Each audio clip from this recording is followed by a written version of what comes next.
The time is 4 o'clock. Good afternoon and welcome to the news from around the world on T Salad Radio.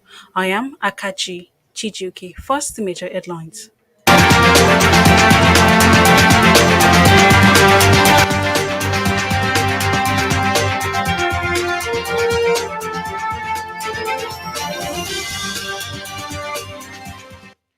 Nigeria received another 592,880 doses of AstraZeneca vaccine from US.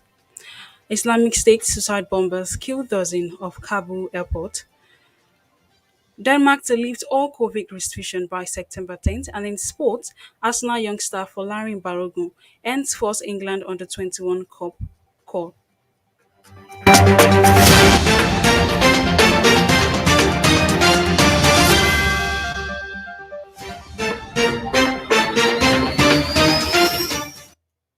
And now the news in details. The United Kingdom has again donated 592,880 doses of AstraZeneca vaccine to Nigeria as part of its promise to share 80 million vaccine doses to the COVAX facility. The donation of this batch of vaccine brings the total dose donated by the UK government to 1,292,640 in August. This was contained in a press statement made available today by the United Kingdom High Commissioner in Nigeria. According to reports, the vaccine delivered to Nigerians are part of over 5 million doses of AstraZeneca vaccine that the UK has donated through COVAX, the scheme designed to ensure equitable global access to COVID-19 vaccine. This latest batch is part of the 9 million COVID-19 vaccine the UK has donated around the world since the end of July 2021.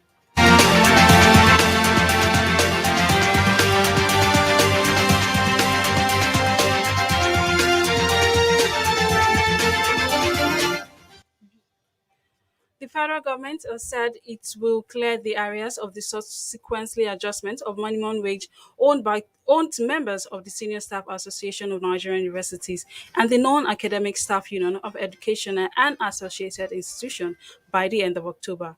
Minister of Labour and Employment, Dr. Chris Ngige, disclosed this at the end of a meeting between the federal government and the Joint Action Committee of the two unions, conveyed to examine the level of implementation of the Memorandum of Action it signed with the union on February 2021. Igige commended the union for their understanding and maturity in cooperating with the government to resolve their issues, emphasizing that the government did not take them for granted. Inge stated that it was not government intention to owe that payment, but that delay was caused by the difficulty in getting the actual number of people qualified for the areas. As a lot of people have enjoyed the service from 2020 up, while the period of areas spent 19 April to 31st December 2019 on earned allowance by relevant organization. University, Polytechnic, College of Education, Igige said the JAC would update the National University Commission on the outstanding amount owed its member, while the NUC was given 2 weeks to do the appropriate reconciliation.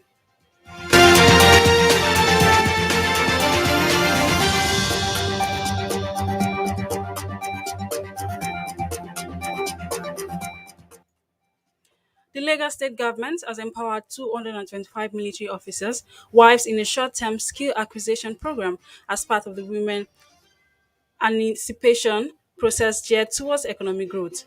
This was achieved through the Minister of Women Affairs and Poverty Alleviation. Speaking at the closing ceremony of the 4 week training at Sam Enex Airport Base, PWD, on Wednesday, the First Lady of Lagos State, Dr. Ibijoke Sanwo-Olu, applauded the WAP effort in bringing aid to women through poverty alleviation initiative, thus showcasing the generosity of the current administration to better the lives of women and their families. While delivering a keynote address, Mrs. Sanwo-Olu stated that the worldwide women were impressively demonstrating that they are willing to and able to use their qualification and self-determination to directly increase social properties in male-driven business. On her part, the State Commissioner for Women Affairs and Poverty Alleviation, Mrs. Cecilia Bolaji Dada, said the short-term program is one in a series of four being organized by the Ministry of Nigerian Army Officers' Wife, Navy Officers' Wife, and Nigerian Air Force Officers' Wife Association, as well as for the people living with disability and the vulnerable. The event also witnessed the distribution of state-owned packs of participants as enhancement tools for them to commence their business immediately.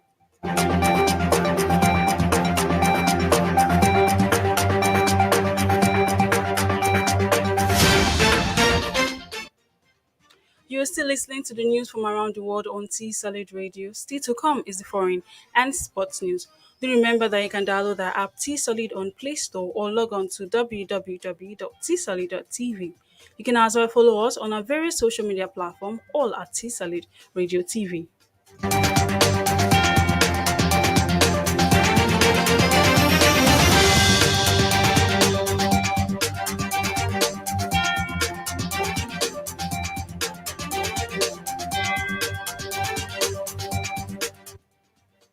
Moving on to the foreign scene, Islamic State suicide bombers attack crowd of people gathered on Thursday outside Kabul airport, hoping to flee Taliban-controlled Afghanistan, killing dozens, including 30 U.S. troops, as President Joe Biden vowed to hunt down those responsible.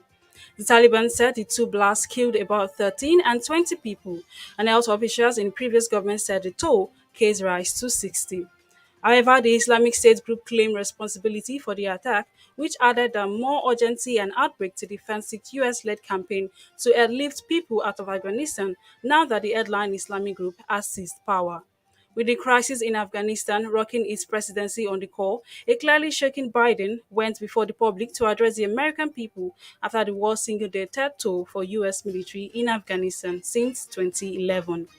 Taliban spokesman Zazu al-Majahad told newsmen that between 13 and 20 people were killed and 52 wounded in twin blasts, while Kabul hospital reported 6 dead and up to 90 have been wounded.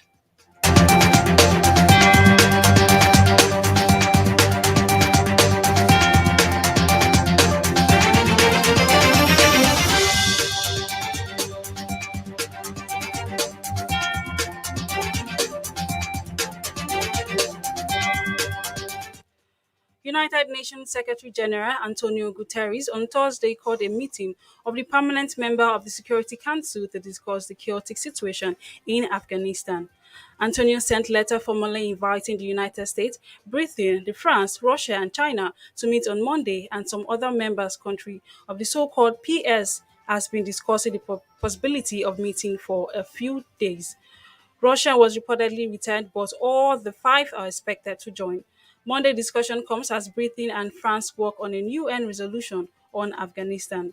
The resolution is said would require the agreement of all five permanent members, each of which hold veto powers, but the text has not yet been shared.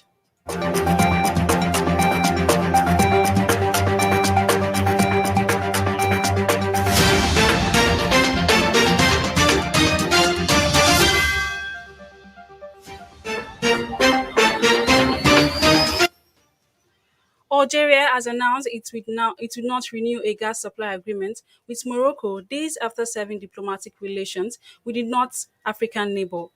Rabat is currently taking 900,000 cubic meters per year of natural gas from the Mobrik European pipeline, which runs from Algeria to Spain and Portugal through Moroccan territories. Meanwhile, the contract with Morocco expires in October. However, in a meeting with the Spanish ambassador, Energy Minister Mohamed Akab said Spain gas will be provided in future via an alternative pipeline called MadGas, which connects with Staff in Algeria to Ameria in Spain without going through Morocco. It has capacity of 8 billion cubic meters a year, which can be increased according to Mr. Akbar.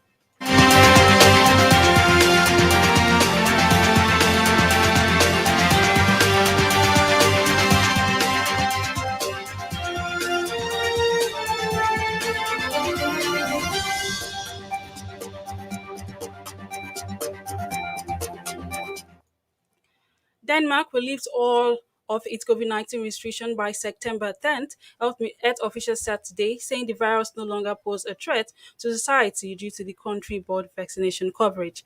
Health Minister Magnus Aknek said in a statement that the pandemic is under control, adding that they have recorded vaccination level. However, he stressed that the pandemic is not over and said the government will not hesitate to act quickly if the pandemic once again threatened the essential functioning of the society.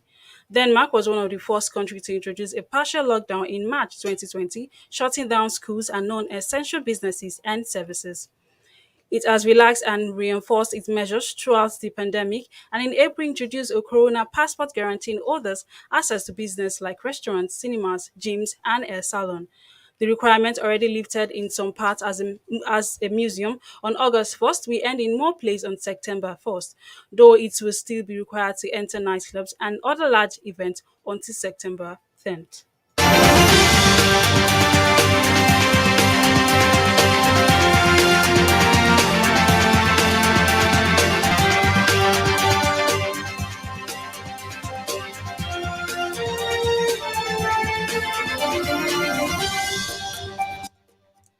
Moving on to sports, Arsenal striker Folarin Balogun has been handed a first call-up to the England under-20 squad as new manager Lee Callis named his maiden Young Lion selection. The England youngster faces Romania in a friendly next month before hosting Kosovo at Stadium MK as they began their qualifying runs for the 2023 European Champions League. Balogun is joined in the squad by Arsenal teammate Elim Smith-Rowe, while Trice joined Julius on loan at Blackpool from the Gunners, also earned a first call-up.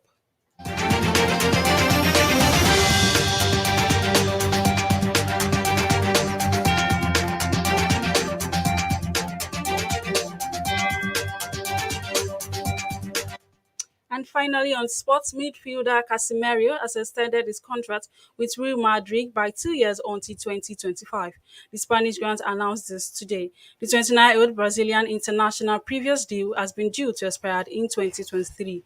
He joins Karim Benzema until 2023, Talbot Cosius until 2026, and Valverde until 2027 in signing contract extension with the club during the close season. The defensive midfielder has won four Champions League titles and two La Liga crowns since arriving at the Santiago Bernabeu from Sao Paulo in 2013. Casemiro has signed a new deal 4 days before the end of the transfer window, with Madrid still chasing the signature of Paris Saint-Germain forward Kylian Mbappe.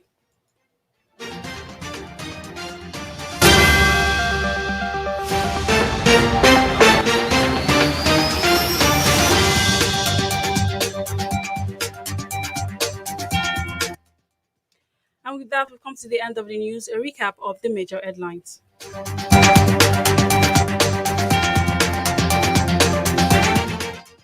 UK donates another 880 doses of AstraZeneca vaccine to Nigeria. Islamic State suicide bombers kill dozen at Kabul airport. Denmark to lift all COVID restrictions by September 10th. And in sports, Arsenal youngster Folarin Balogun ends first England under 20 call up.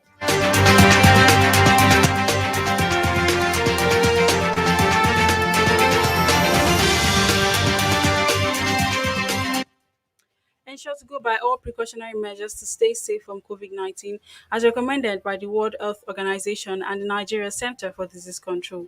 Do remember to download our app T Solid on Play Store or log on to www.tsolid.tv. You can as well follow us on our various social media platforms, all at T Solid Radio TV.